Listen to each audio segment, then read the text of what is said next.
할렐루야. 네, 이렇게 우리가 수요 예배를 또 영상으로 급히 드리게 되었습니다. 우리는 예배를 드릴까 하다가 계속해서 기도하면서 또 하나님께서 마음을 주시는 부분들이 또 우리 오늘 말씀과 또 이렇게 잘 맞는 것 같아요. 어찌 보면 또 형식적인 부분도 있을 수도 있다는 생각이 좀 들어서 과감한 결단을 했습니다. 좀 마음에 큰 갈등이 있었지만 오늘 예배는 우리가 영상으로 드리도록 하겠습니다. 대신에 다 드리셔야 됩니다. 꼭 드리셔야 됩니다. 제가 확인하겠습니다. 오늘 말씀은 공의와 불의의 미묘한 관계라는 제목입니다. 조금 어렵죠. 공의와 불의의 미묘한 관계. 우리가 계속해서 로마서를 좀 보고 있는데 이 로마서 말씀에 오늘 전에 있던 말씀들이 무엇이었죠?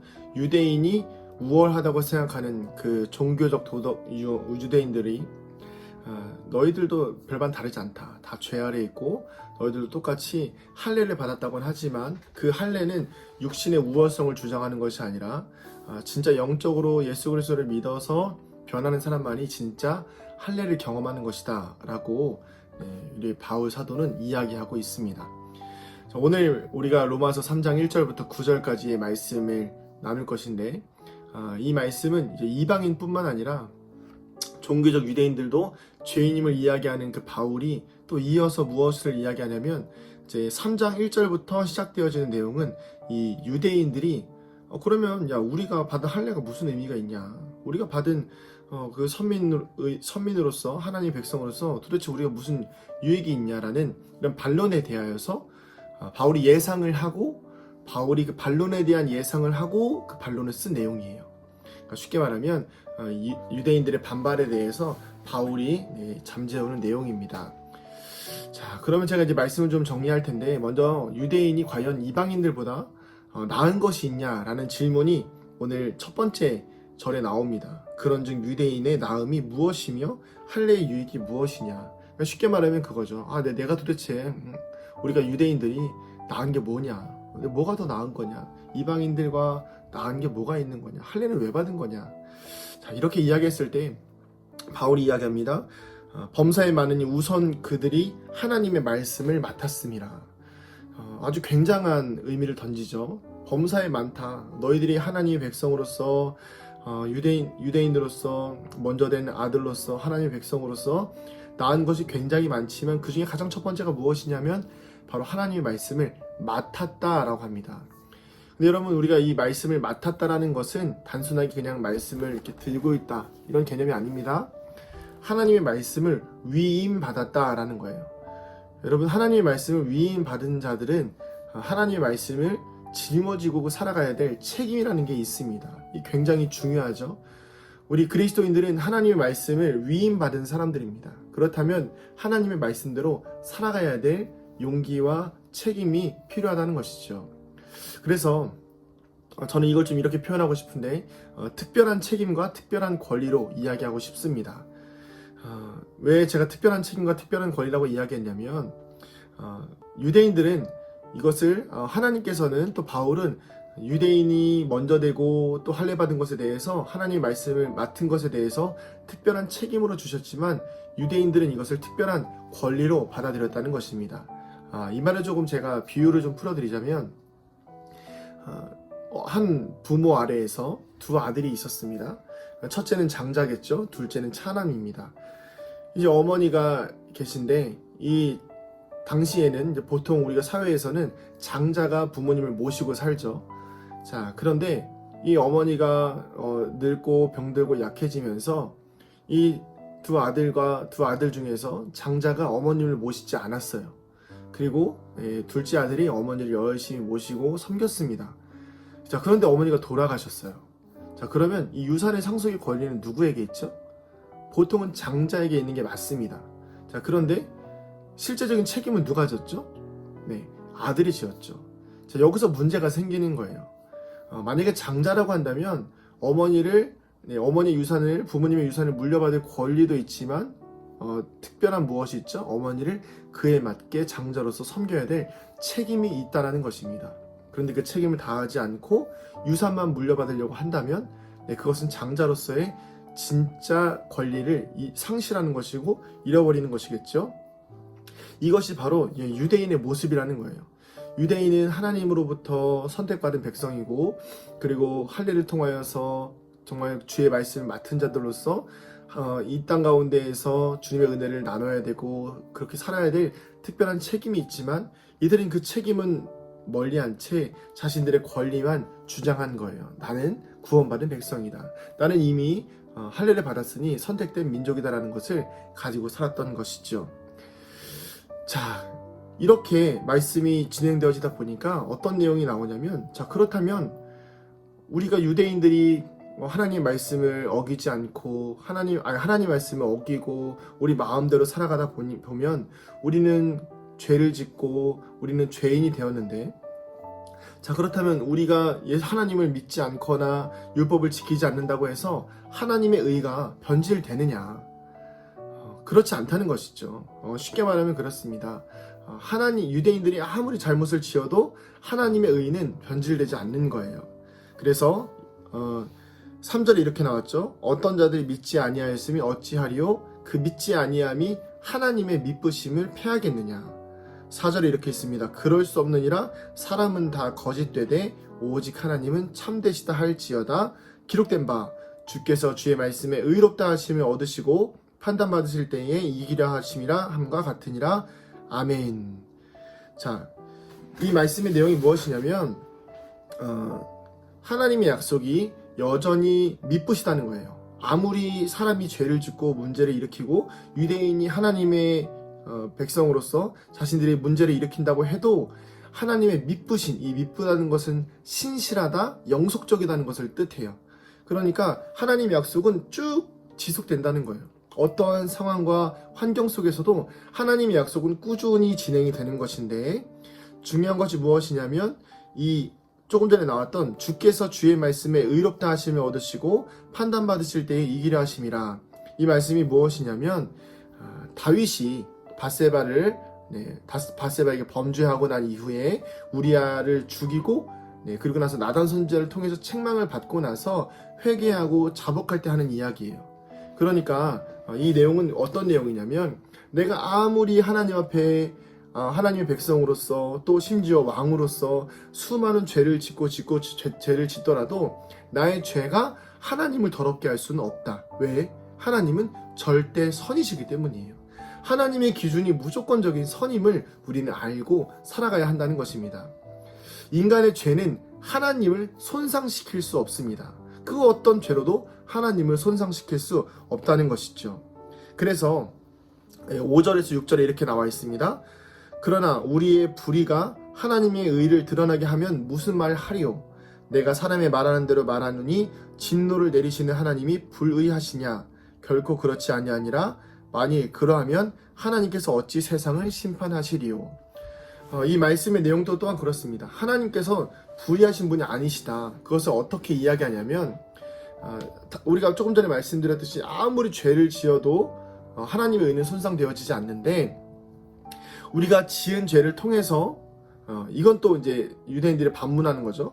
우리가 죄를 짓고 우리가 장자의 역할을 감당하지 못하고 하나님의 공의대로 살아가지 못한다고 했을 때에 우리가 지은 죄를 통해서 하나님의 의로우심이 돋보이기 위해서 하나님이 우리를 심판하신다면 하나님의 의도 자체가 좀 불의한 거 아니냐, 이렇게 이야기한다는 거예요. 그러니까 쉽게 말하면 범죄자들이 죄를 지어요. 그러면 범죄자들이 죄를 짓는데 그 죄를 짓게 하는 원인이 무엇이냐면 경찰들이 돋보이게 하기 위해서. 아니죠. 범죄자가 있기 때문에 경찰이 있는 거예요. 경찰이 자신들이 존재하기 위해서 범죄를 만들어내고 범죄를 또 짓게 하고 그래서 공과를 올리고 상을 받는 것이 아니라 범죄가 있기 때문에 경찰들이 존재하는 것이죠.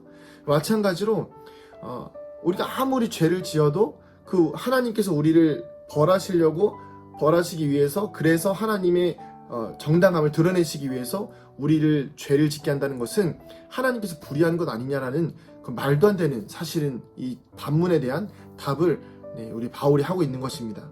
그래서 결국 바울이 어떤 이야기를 하죠? 하나님은 스스로 불의하면서 심판할 수 없다는 거죠.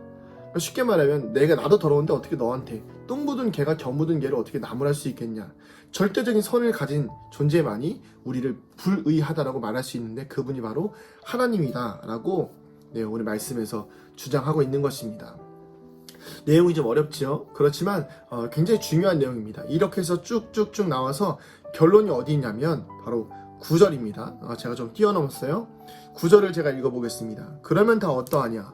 우리는 나으냐? 결코 아니라 유대인이나 헬라인이나 다 죄 아래 있다고 우리가 이미 선언하였느니라. 아멘. 유대인이나 헬라인이나 다 죄 아래 있다. 결국에는 우리가 아무리 거짓말을 하고 또 하나님의 영광을 가리고 그리고 선을 이루기 위해서 악을 행하고 그리고 죄를 짓는다고 하여도 결국에는 유대인이나 헬라인이나 그 누구도 죄로부터 자유로울 수 없다는 것입니다. 제가 이런 예를 좀 들어드릴게요. 좀 이해하시기 쉬울 거예요.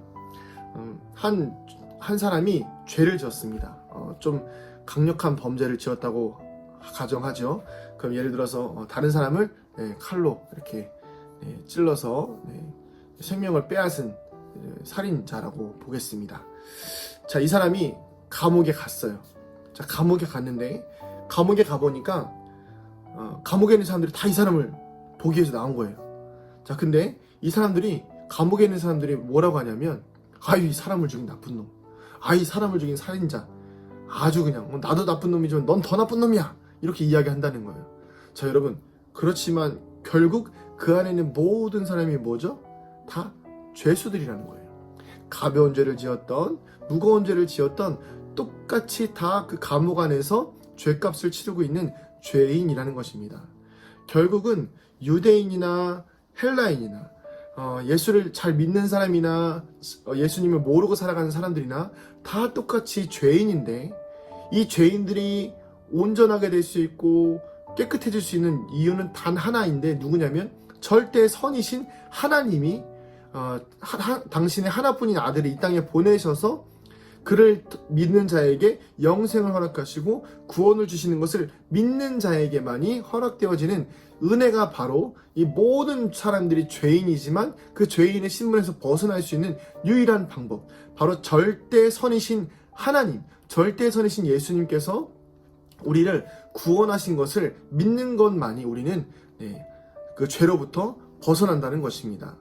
우리의 노력과 우리의 수고로는 절대 이 차이를 넘어설 수가 없습니다. 결국에는 우리가 누군가를 정죄하고 미워한다고 해도 결국에는 죄인이 죄인을 나무라는 거예요. 그리고 우리가 아무리 다른 사람들을 품고 사랑한다고 해도 결국에는 죄인이 죄인을 사랑하는 것밖에 되지 않습니다. 그렇기 때문에 우리는 오늘 예수 그리스도의 십자가의 보혈로 인치심을 받아야 하는 것입니다. 그래서 오늘 우리가 로마서의 주제 이신칭의 믿음으로 인하여서 우리에게 구원을 주셨고 의롭다 칭함을 주셨고 이신특의 우리에게 구원을 주신 것을 믿음으로 인하여서 구원을 얻은 것, 이것이 오늘 우리에게 은혜가 되어야 할 줄로 믿습니다.